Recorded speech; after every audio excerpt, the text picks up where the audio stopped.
separate fouls on the play. Number 81, offense, unsportsmanlike conduct. The look, watch the ball, watch the helmet, and now they're moving it forward. Oh boy. That guy was offside. Clearly jumped the gun, was in the neutral zone. Literally, Sean had no choice. Hey guys, what's happening, and welcome back to our channel. The NFL has experienced numerous controversial referee rulings in its 100-year existence. From failed pass interference to failed turnover calls and more, referees have found opportunities to mess with games and affect their outcome. Many of the errors have also resulted in improvements to the regulation in due time, and this has helped the league as a whole. On this note, here are the most controversial calls in NFL history. Number 6, missed call in wild card. By virtue of his actions, number 36 has disqualified himself.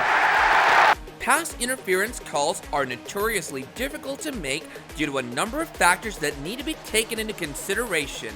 However, the missed decision in the 2002 wild card game remains one of the most contentious and hotly debated issues to date. The San Francisco 49ers were playing against the New York Giants and had come out of an epic 24-point deficit to take a 39-38 advantage with a minute to go. The Giants were reeling, but they still had a ball and less than a minute to get into the field goal area. That's what they achieved, but a missed snap meant they couldn't kick the field goal. Instead, keeper Matt Allen grabbed the ball, looked down, and threw it at offensive guard Rich Subert, who wound up in a textbook case of defensive pass interference.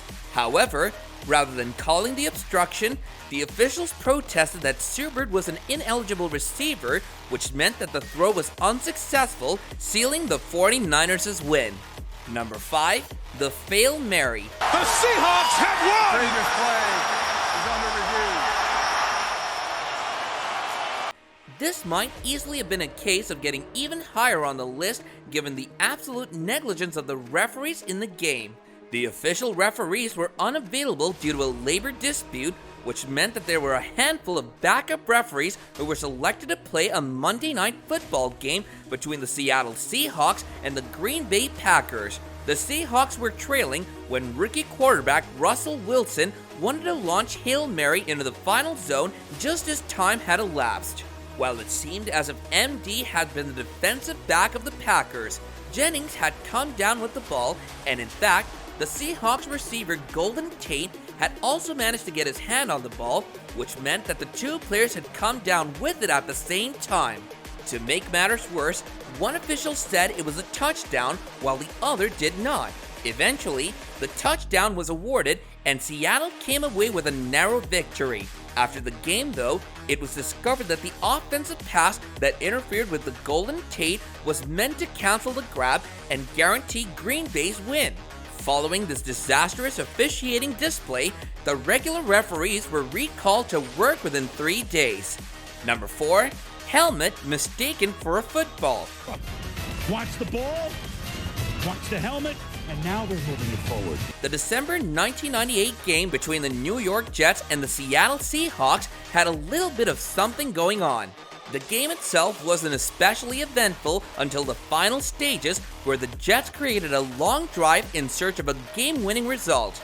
With the ball on Seattle's 5-yard line and the Jets facing down the fourth, the quarterback Testaverde chose to rush into the end zone himself. It turned out to be a terrible game when Testaverde failed to cross the line, but officials mistook his football helmet and allowed the Jets a touchdown. At the time, there was no benefit of instant replay, so there was a decision and the Jets were handed the win. However, after the reception, NFL officials admitted they mistook his helmet for a football. Number 3, immaculate reception. He grabbed it, went into the 30, down to the 20, took it into the end zone for a touchdown, and this place has gone completely. A tough 1972 AFC divisional playoff game between the Oakland Raiders and Pittsburgh Steelers went down to the wire. The Steelers trailed the Raiders by a single point, 7-6, and had less than a minute to make a recovery. With just 22 seconds remaining on the clock, The Steelers were in deep trouble with a 4th and 10th condition on their own half. The game was all but over, but Steelers quarterback Terry Bradshaw's pitch, which was built for Frenchie Fuqua, was beaten down. However, after a deflection, Franco Harris managed to get the ball and, in a crazy sequence of events, ran into the end zone for the touchdown.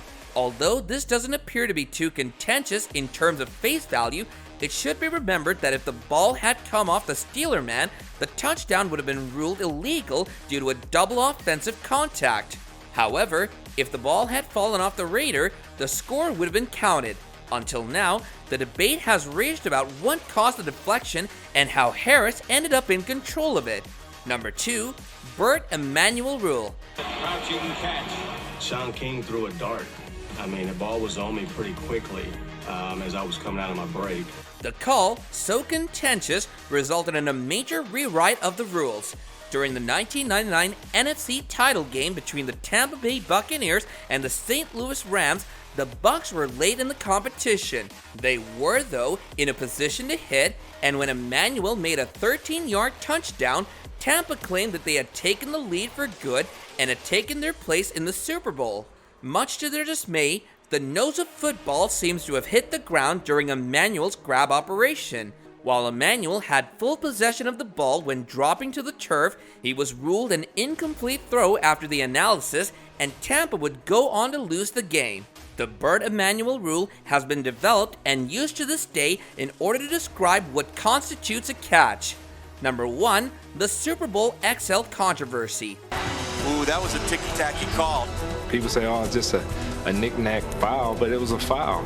The Seattle Seahawks and the Pittsburgh Steelers have reached the Super Bowl XL as two of the best teams in the NFL. Most assume that the war between the two forces would have been one for the ages. However, shocking refereeing calls had marred the contest, costing Seattle a chance at history.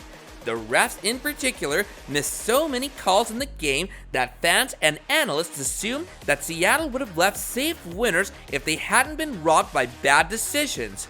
Referee Bill Levy went on to admit that the referees had missed several calls during the game, which undoubtedly had an effect on the outcome. It was a tough thing for me to do. I launched 2 calls in the 4th quarter and had an influence on the game, and as an official, you never want to do that. I've been left with a lot of sleepless nights. I think about it constantly. But do let us hear your 2 cents on these NFL controversies in the comments section below, while also hitting the like button and subscribing to our channel if you haven't already, so you can catch up on more awesome content from our channel in the future. And with that, I'll catch you guys later in another video.